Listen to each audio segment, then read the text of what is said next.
तो हम लोग पाइथन में आज एक सिंपल सा प्रोग्राम बनाते हैं, ईएमआई कैलकुलेटर। आइडिया सिंपली ये है कि जो हम लोगों ने लास्ट क्लास में सीखा, इनपुट लेना, इनपुट लेने के बाद कैलकुलेशंस करना, तो उसी को ही थोड़ा सा हम लोग यहाँ पे रिवाइज करते हैं। यहाँ से हम न्यू फाइल करेंगे तो एक पाइथन एडिटर आ जाएगा, ये पाइथन शेल है। यहाँ पे टॉप पे अगर आप लिख लेंगे तो इसमें कोई ज़रूरी नहीं है लिखना, क्योंकि ये तो कमेंट है। पर आपको जो ऐसे एक आइडिया हो जाता है कि कमेंट में क्या आपको देना है, तो कोई उसमें इशू नहीं है। अब यहाँ पे हमने ये जो है, सबसे पहले हमें देना होगा कि फॉर्मूला क्या होता है। तो फॉर्मूला होता है principal into rate into time divided by 100।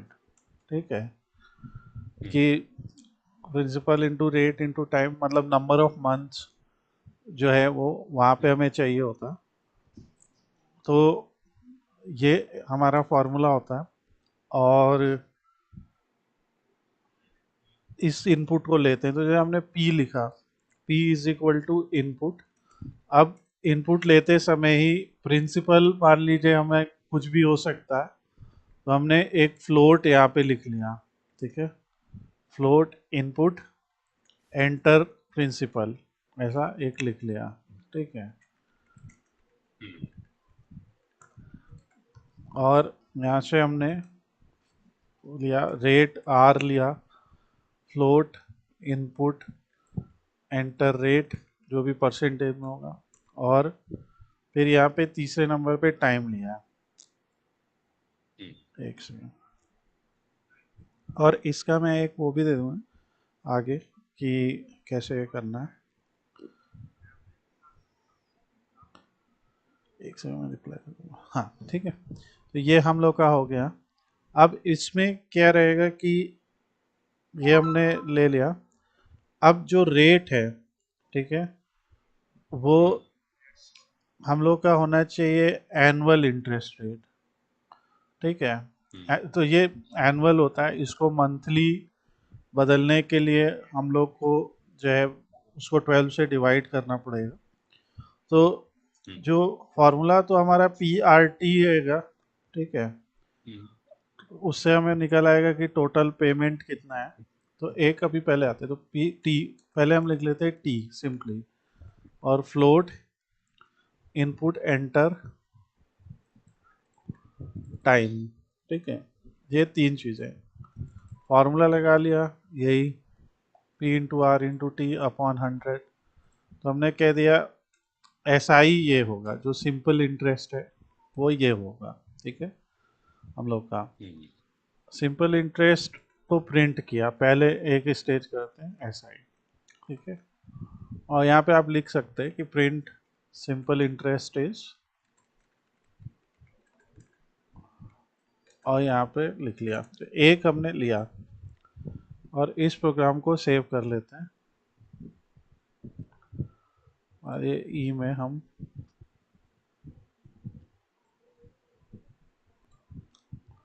EMI में सेव कर लेते हैं, EMI.py। गलत हो गया तो उतना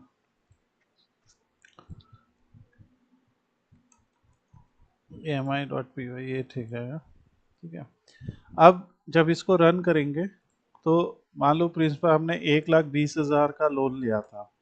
ठीक है, मान लो 8% पे लिया था, दो। तो ये क्या कह रहे हैं कि टोटल इंटरेस्ट आपका इतना बना। ठीक है, 2 साल का, यही होता ही है, राइट। यानी अब आपको जो टोटल पे करना है वो क्या है, जो प्रिंसिपल था उसमें इंटरेस्ट मिला के पे करना है। ठीक है, तो ये हम लोग का हो गया। अब अगर हमने कहा कि प्रिंट टोटल इक्वल टू, ठीक है, मतलब टोटल अमाउंट कितना हो, ये सिर्फ एक सिंपल सा हो रहा है कि किस तरह पाइथन के वेरिएबल्स में हम लोग मैथमेटिकल कैलकुलेशन सेव करें। तो ये टोटल क्या हो जाएगा, P+SI। तो हमने मान लिया यहाँ पे एक वेरिएबल बना लिया टोटल अमाउंट। ठीक है, टोटल नाम रख ले रहे हैं। तो ये हो जाएगा जो भी आपने प्रिंसिपल लिया था उसमें जो भी इंटरेस्ट जुड़ा वो, ठीक है। ईएमआई हो जाएगा क्या कि जो आपका टोटल है डिवाइडेड बाय आर इंटू 12, ठीक है। और यहाँ पे आपने लिख दिया ये।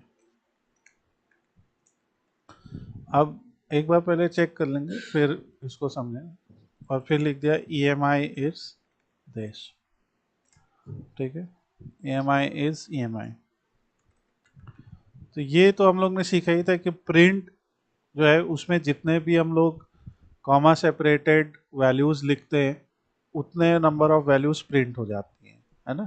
तो ये पहली स्ट्रिंग प्रिंट हुई, दूसरा ये कैलकुलेशन प्रिंट हुआ, ठीक है। अब फिर से इसको रन करते हैं। तो अगर अब हम रन करते हैं मॉड्यूल को, प्रिंसिपल मान लीजिए किसी ने सीधा सीधा 1 लाख रुपए लिया, 10, एक सेकंड फिर से करना पड़ेगा, मैं वो गलत लिख दिया। तो किसी ने 1 लाख रुपए लिया, क्या, और ये कितना 10,000 और 1 लाख हो गया, ठीक है। 1 लाख रुपए लिया 10% के रेट पे 1 साल के लिए, तो सीधा आ रहा है कि उनका सिंपल इंटरेस्ट बना 10,000 रुपये और 916 रुपये आया।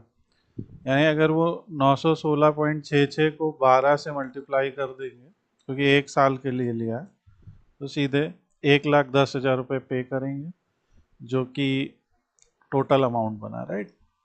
इसी को आप कर सकते हो। तो ये एक सिंपल सा है।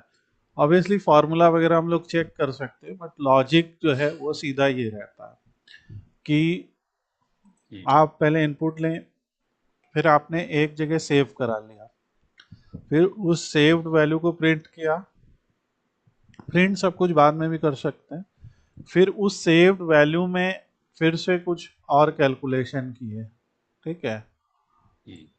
और कैलकुलेशन करने के बाद फिर कुछ कैलकुलेशन। तो आइडिया सिंपली ये है कि जो पाइथन के वेरिएबल्स हैं उन वेरिएबल्स में हम वैल्यू को स्टोर कर सकते हैं, वैल्यू रिट्रीव कर सकते हैं, और उसको आगे हम लोग अलग अलग प्रोग्राम्स में यूज़ कर सकते हैं, ठीक है।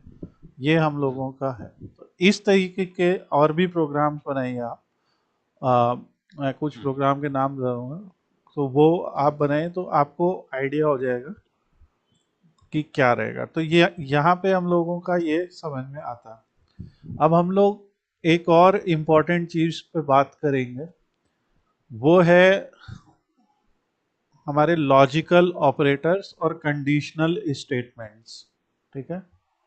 तो इसके लिए हम लोग नया फाइल करते हैं। तो यहाँ पे हम लोग logical operators and conditional statements पे बात करेंगे।